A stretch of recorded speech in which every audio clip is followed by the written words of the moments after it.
Welcome back, folks. This is Colonel Freeze bringing you the second match of a set in the Pandemic Legion tournament.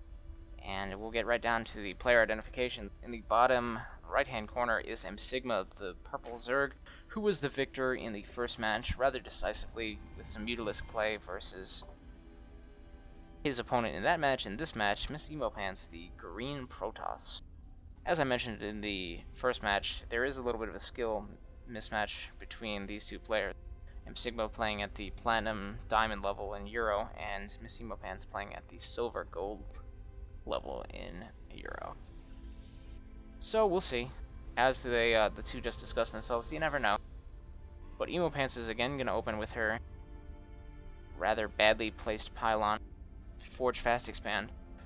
And Antigua is a very, very bad map for the Forge Fast Expand, I feel. Unless you keep the Forge back to this general area where I'm highlighting and kind of use the Nexus as well as part of the wall. But anyway, that's neither here nor there. And both these players are proceeding with relatively standard openings despite Emopants' bad pylon placement. And Emopants is going to have to come up with something. You know, I'd like to see her adapt her build to what she saw in the first game, which will probably be what she sees in the second game. And that was some Nidus Worm Zergling play from Emsigma coupled with Mass Mutalisk. But we do see a 15 pool from Emsigma, completely standard, same build as he used in the last game, and that means we'll probably see a 16 hat. And Forge is complete for Emopants, and please, please, please, please put down the Nexus first. No, she's going to make a pylon and then probably a cannon, and some other very dumb things that are not a Nexus and completely defeat the point of a Forge Fast Expand. And down at the Zerg, we do see the hatch being put down, and Emopants not really trying to block it with her probe. And that's a tip for some of the newer players. You can actually move your probe around in the position where the Zerg is going to put a hatchery and block them from putting that hatchery. And what I prefer to do, you know, save myself on some APM, is I will block that hatchery with my probe until I have enough minerals to put a pylon down and not totally hose myself on build order, and drop a pylon in their natural, and then immediately move to their third and drop a pylon. That will significantly delay any hatcheries being put down by the Zerg until he can get Zerglings out and clear those pylons. Yourself in an economic lead as you've already dropped a Nexus. But Emopants dropping the Nexus late, she gets a cannon and a frickin' pylon before then, and then drops a gateway afterwards. So kind of a delayed haphazard Forge Fast Expand, if we had to call it anything. Yeah, as you can see, the hatchery's going to finish way before Emopants' Nexus finishes. And Sigma is once again going to take a lead in the econ advantage.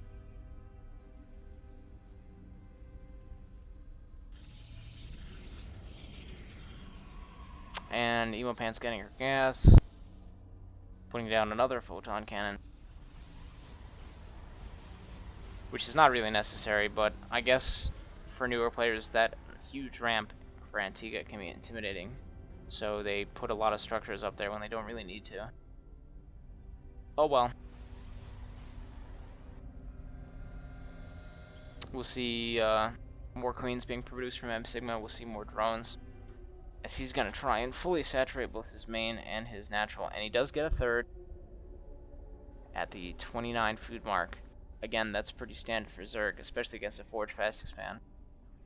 Zerg will counter Forge Fast Expand by getting 3 bases, getting good creep spread, and droning up heavily, and then moving into that Stefano Mass Roach build that is so popular on both the US and the Euro ladder.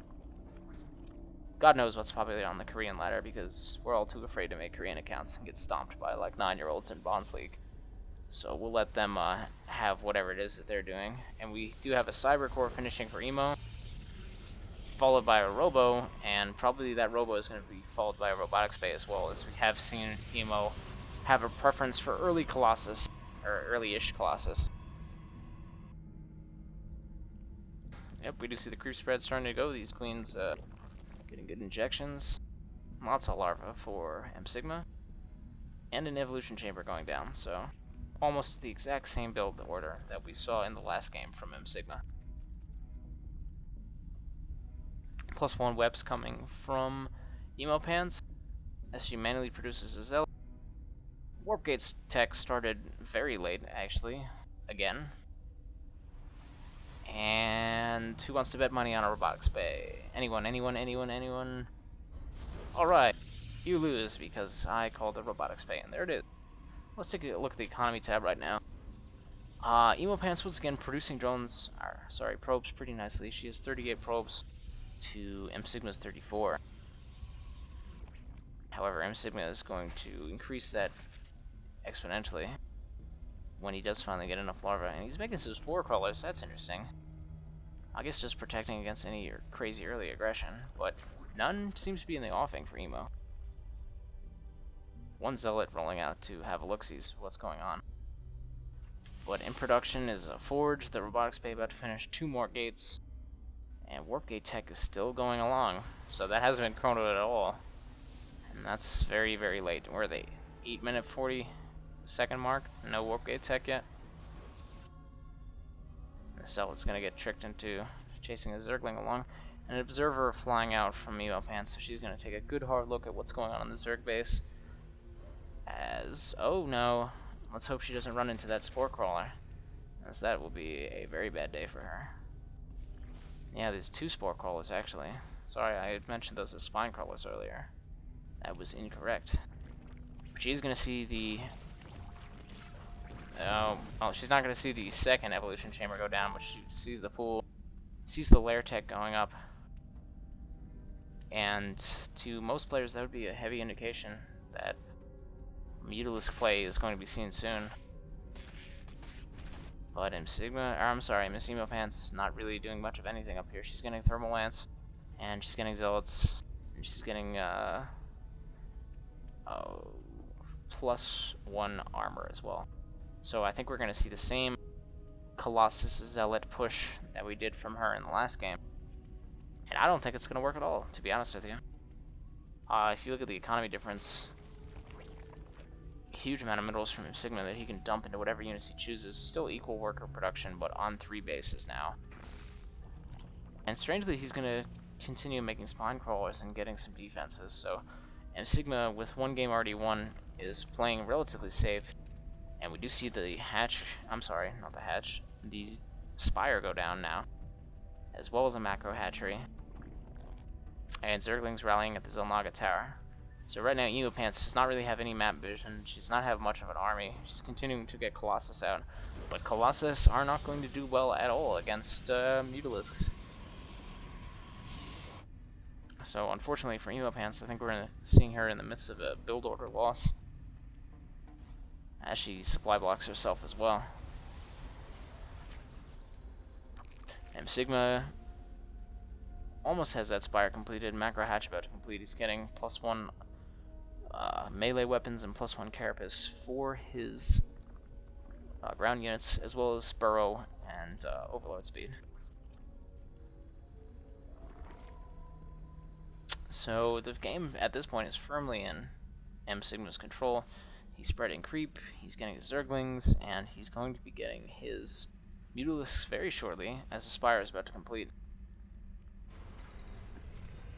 And up top, we have a few token sentries, mainly Zealots and Colossus from Emopants, and that is not going to do well against Mutalisk at all.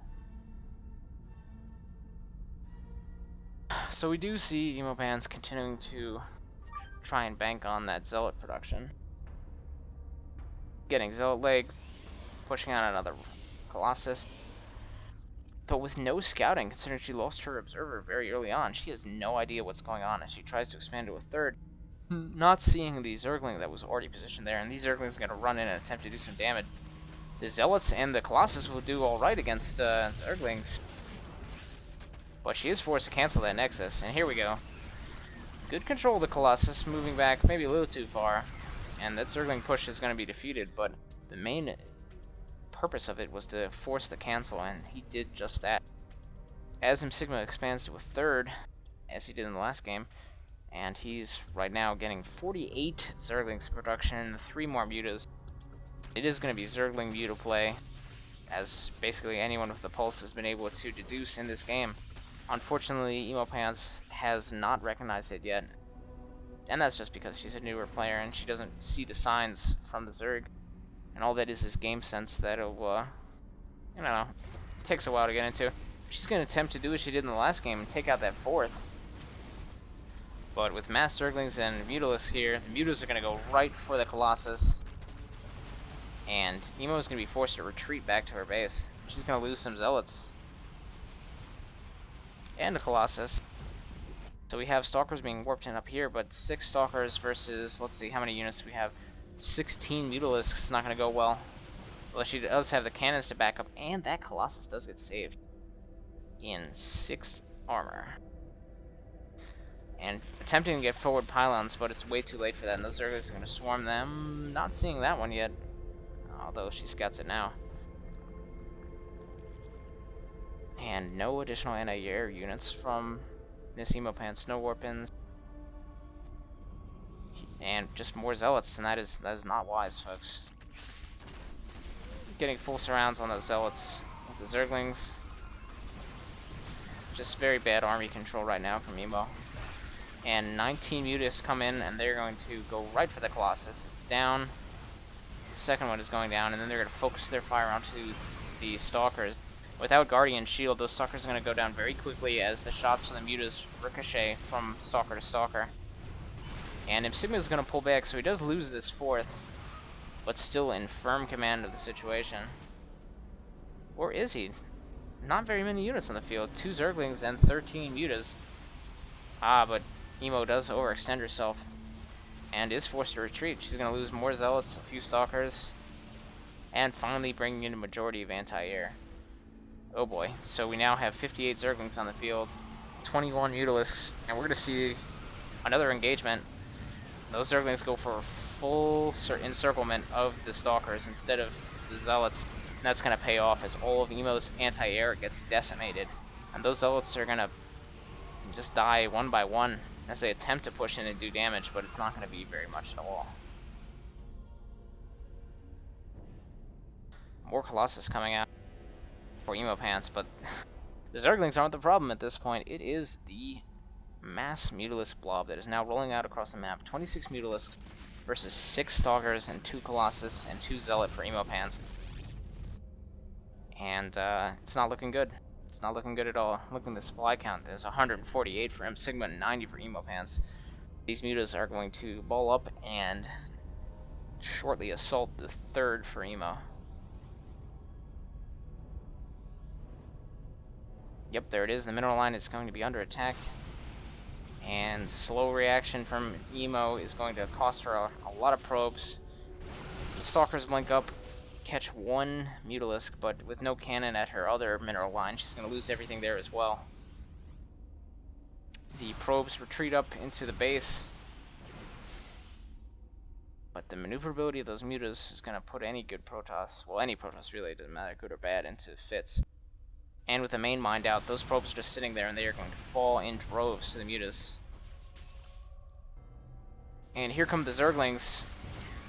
But bad positioning for them and good positioning for Emopants as her 3 Colossus clear them up entirely. Unfortunately, that does give away the position of the Colossus to Emsigma, so those mutas are going to come over and clean up those Colossus, and that's going to... yeah, this is not looking good for Emopants at all, folks. Still no anti-air, no minerals really coming in for her. Certainly no mineral production area is safe, and more probes will die. More mutas are joining the field. There's 33 mutas, 29 Zerglings. And that's going to be more than enough to take care of these Stalkers here in a minute. And we do have an engagement head-on-head. The Mutalisks will fight the Stalkers, and they're going to clean them up as these Stalkers drop like flies.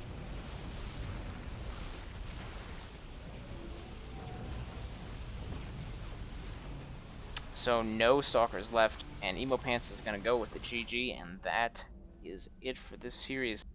Emsigma winning with a very commanding victory against Emopants in the 2nd game of this set. And Emsigma is going to advance in the tournament, I believe. Yep, he's going to be playing Rourke Garnett in the semifinals of the Pandemic Legion tournament. So, good job to both these players, and we'll have more matches as soon as we get them.